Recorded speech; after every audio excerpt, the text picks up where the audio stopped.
Hello class 5th students.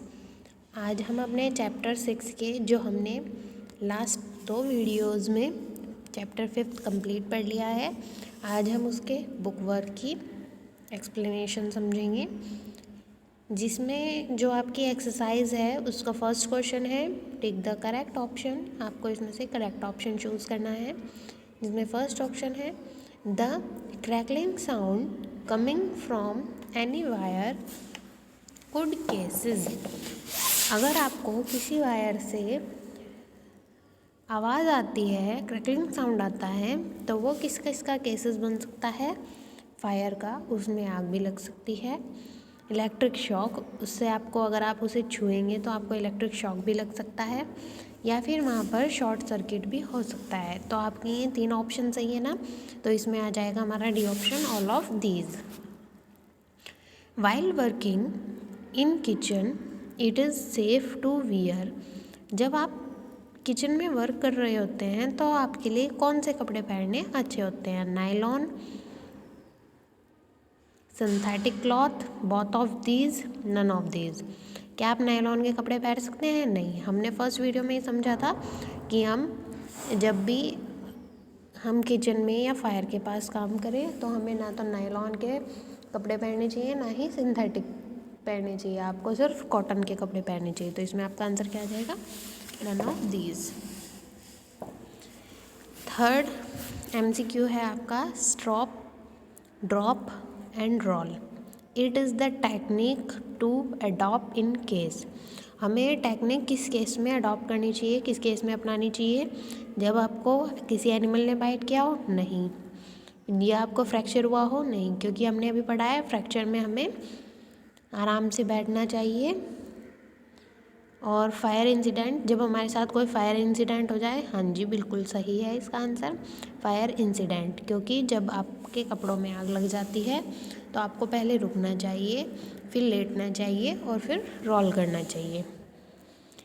अब आपका fourth question है in case of A fracture. अगर आपको फ्रैक्चर हो जाए तो आपको क्या करना चाहिए? Move the injured area.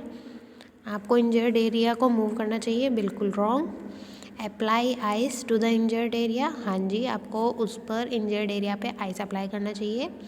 Massage the injured area, no, क्योंकि अगर हम मसाज करेंगे तो हमें और दर्द होगा।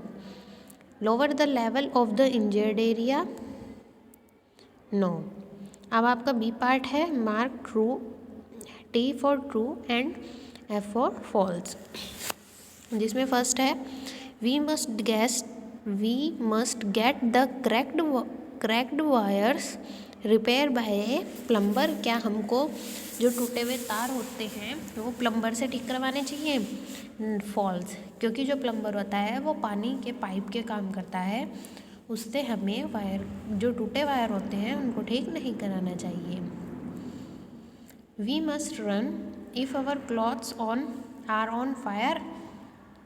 आपको जब आपके कपड़ों में आग लगी हो तो क्या भागना चाहिए? False. A second degree burns involve blistering of the skin.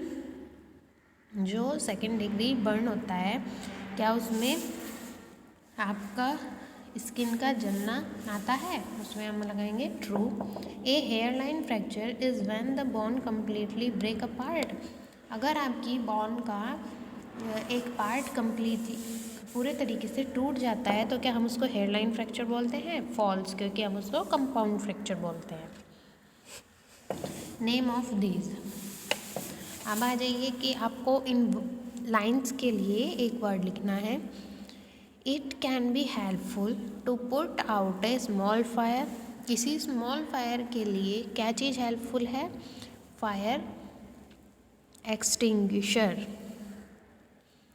The technique to adopt if our clothes catch fire. अगर हमारे कपड़े आग पकड़ लें तो उसके लिए हमें कौन सी टेक्निक अपनानी चाहिए? Stop, drop and roll. Minor burn cases by hot drinks. क्या जो माइनर बर्न्स होते हैं वो हॉट ड्रिंक से हो जाते हैं तो उसको हम क्या बोलते हैं? स्कैल्ड।